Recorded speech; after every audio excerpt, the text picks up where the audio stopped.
Sir, territory rights franchise model का बहुत sensitive हिस्सा होता है। कई बार पार्टनर्स पूछते हैं कि क्या हमें एक्सक्लूसिव एरिया मिलेगा, क्या कंपनी उसी एरिया में किसी और को अपॉइंट कर सकती है, और अगर परफॉर्मेंस अच्छा हो तो एडिशनल टेरिटरी कैसे मिलेगी? कृपया इस पूरे विषय को विस्तार से समझाइए। बिल्कुल।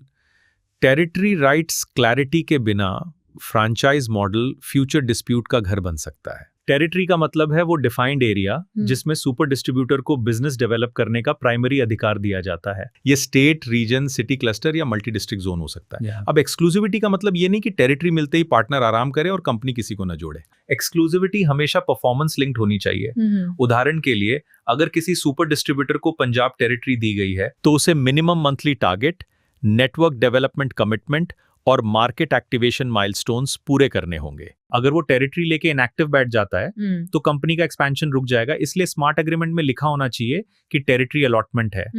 लेकिन एक्सक्लूसिविटी परफॉर्मेंस सब्जेक्ट तो रहेगी। अगर पार्टनर अच्छा काम करता है तो कंपनी उसे उसी टेरिटरी में स्ट्रॉन्ग प्रोटेक्शन दे सकती है और फ्यूचर एक्सपेंशन में एडिशनल टेरिटरी भी दे सकती है। लेकिन अगर वो टारगेट्स नहीं पूरा करता, लोकल टीम नहीं बनाता, डिस्ट्रीब्यूटर्स अपॉइंट नहीं करता, तो कंपनी को राइट होना चाहिए कि टेरिटरी रिवाइज करें या पैरेलल अपॉइंटमेंट करें। इससे फेयरनेस भी रहती है और ग्रोथ भी रुकती नहीं। टेरिटरी राइट्स हमेशा मैप बेस्ड, डॉक्यूमेंटेड और मेजरेबल होने चाहिए। वर्बल प्रोमिसेस से कंफ्यूजन पैदा होता है।